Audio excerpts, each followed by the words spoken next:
तो दोस्तों आज की वीडियो देखने के बाद मैंने आपकी सोच ना बदल दी। तो बेशक हमारी वीडियो को डिसलाइक मार के हमारे चैनल को छोड़कर हमेशा हमेशा के लिए चले जाना। आज की वीडियो में कुछ लड़कियों को लेकर आया हूँ, लड़कियों के ऊपर लेकर आया हूँ कि लड़कियों के बारे में आपकी सोच ना बदल दी तो मैं वीडियो छोड़कर हमेशा हमेशा के लिए चले जाना।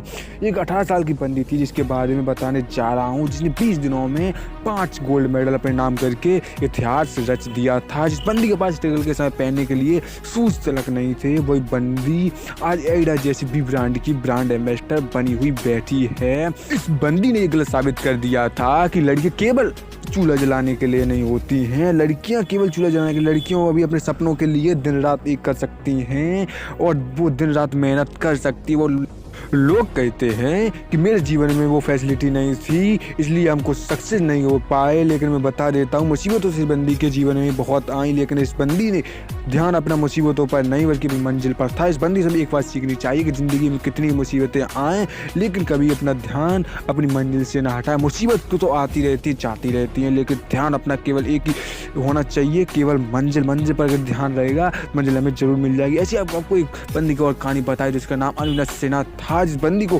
12 अप्रैल 2011 के समय कुछ गुंडों ने चलती ट्रेन से नीचे फेंक दिया था क्योंकि इस बंदी ने अपने गले में से एक सोने की चेन को पहना हुआ था और चेन को छीनने के लिए कुछ 4-5 गुंडे आए ट्रेन पर उसको और बंदी को छीनने के लिए लग गए। लेकिन बंदी वॉलीबॉल प्लेयर थी और वो अकेले ही उन चारों बंदों से वो बंदी चारों लड़कों से भिड़ गई और लड़ते लड़के और वो बंदे चाहते इसलिए उसे बंदी फेस न पाने की वजह से लड़कों ने उस बंदी को चलती ट्रेन से नीचे फेंक दिया।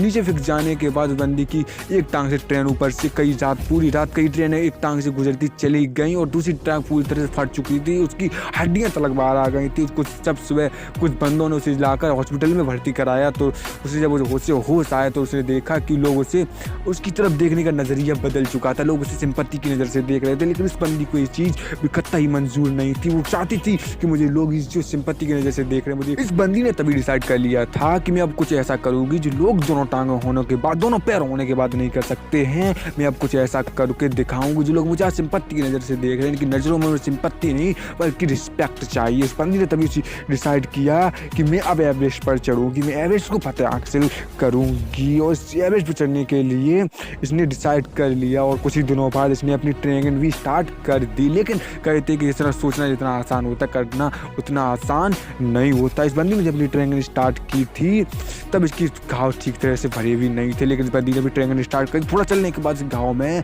खून तलक आ जाता था। लेकिन इस बंदी ने हार नहीं मानी, स्ट्रगल कम नहीं की और कुछ ही दिनों में जाकर अपनी ट्रेनिंग को पूरा कर लिया और अब पूरी तरह से तैयार थी एवरेस्ट पर चढ़ने के लिए।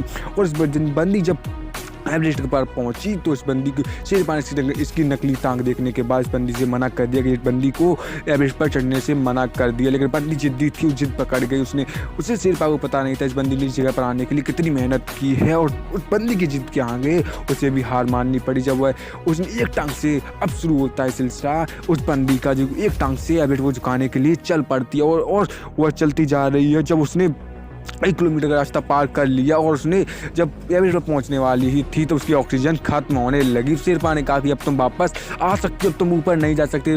लेकिन उस बंदी का एक ही बयान आया था कि मैं यहाँ तक आई, उसी दिन रात मेहनत की है, मैं यहाँ से वापस नहीं आऊँगी, चिंता हूँ ये मुद्दा, लेकिन एवरेस्ट को फतेह हासिल करने के बाद ही मैं वापस आऊँगी। और बंदी लगातार चलती चली गई और वह थोड़ी देर बाद ही एवरेस्ट की चोटी पर खड़ी थी। जो सपना उसने हॉस्पिटल के बेड पड़े पड़े देखा था वो सपना उसने आज पूरा कर लिया था। वो बंदी और कोई इंडिया से बिलोंग करती थी, इंडिया के यूपी से बिलोंग करती थी, इसका नाम अनुला सिन्हा था। इसने वर्ल्ड रिकॉर्ड बना दिया था। एक टांग नकली होने के बावजूद उस बंदी ने एवरेस्ट पर फतेह हासिल कर ली थी। इस बंदी ने एक टांग से एवरेस्ट को झुका दिया था। अगर तुम्हें लगता है कि तुम्हारे जीवन में प्रॉब्लम है इसलिए तुम आगे नहीं बढ़ पा रहे हो तो इस बंदी की एक बार कहानी सुन लो। कसम खाकर कहता हूँ तुम्हारी सोच या नज़रिया ना बदल दिया इस बंदी की स्ट्रगल, उसकी बंदी की परेशानियों ने, तो आज के बाद तुम कुछ नहीं कर पाओगे। क्योंकि इस एग्जाम्पल को देखने के बाद तुम खुद कहोगे जब ये कर सकती है तो हम क्यों नहीं कर सकते हैं। जिसका नाम एक बंदी का नाम था ओफ्रा विनफ्रे जो कि अमेरिका में रहती थी। इस बंदी के बचपन में इतनी गरीबी देखी थी कि इस बंदी के पास पहनने तक के कपड़े नहीं थे। ये आलू की बोरी को पहनकर ही रही थी, आलू की बोरी को काट कर पहन लेती थी। इसके पास इतना पैसा नहीं था और जब ये 10 साल की थी इसके पास इतनी गरीबी थी कि इसके पड़ोसियों ने कई बार इसका 10 साल की उम्र में ही इसका यौन शोषण किया गया था इस बंदी का। और 14 साल की तभी ये माँ बन गई थी, लेकिन बच्चे को बचा ना सकी क्योंकि बच्चा कमजोर होने की वजह से बच्चा भी मर जाता है और इस बच्चे की मौत कर बहुत ही टूट जाती है इसकी, और इसकी पढ़ाई भी छूट जाती है। इसने पढ़ाई छोड़कर एक न्यूज़ रिपोर्टर में काम करना स्टार्ट कर दिया है, लेकिन उस न्यूज़ एंकर को बनने से पहले उसे वहाँ से भी निकाल दिया गया कि तू कुछ नहीं कर सकती है, तू न्यूज़ रिपोर्टर नहीं बन सकती है। लेकिन इस बंदी ने लाख मुसीबतों के आने के बाद वो एक सीढ़ी चढ़ती चली गई और वह महिला एक अपना जिस न्यूज़ चैनल से उसे निकाला गया था उसने अपना एक खुद का न्यूज़ चैनल बना दिया और उसमें एक शो बनाया, दी ओफ्रा विनफ्रे शो। वो विश्व का सबसे सुपरहिट शो रहा था और दी ओफ्रा विनफ्रे शो, जो कि 1986 से लेकर 2011 तक सबसे ज़्यादा सुपर टीआरपी वाला शो बन गया था। और वह महिला अमेरिका की सबसे ज़्यादा अमीर महिला होने का खिताब भी हासिल कर चुकी है और बराक हुसैन ओबामा से अमेरिका का सबसे महत्वपूर्ण पुरस्कार भी जीत चुकी है। कुछ करने की चाह हो तो बिना अपना खुद ब खुद लाख मुसीबत आने के बाद भी अपना खुद ब खुद रास्ता निकाल लेते, कुछ न कुछ रास्ता ढूंढ ही लेते हैं। वीडियो पसंद आई वीडियो को लाइक कीजिए, कमेंट कीजिए, शेयर कीजिए और चैनल पर नए चैनल को सब्सक्राइब जरूर कर लीजिए ताकि आने वाली मेरी और नोटिफिकेशन वीडियो आपको सबसे पहले पहुंचती रहे।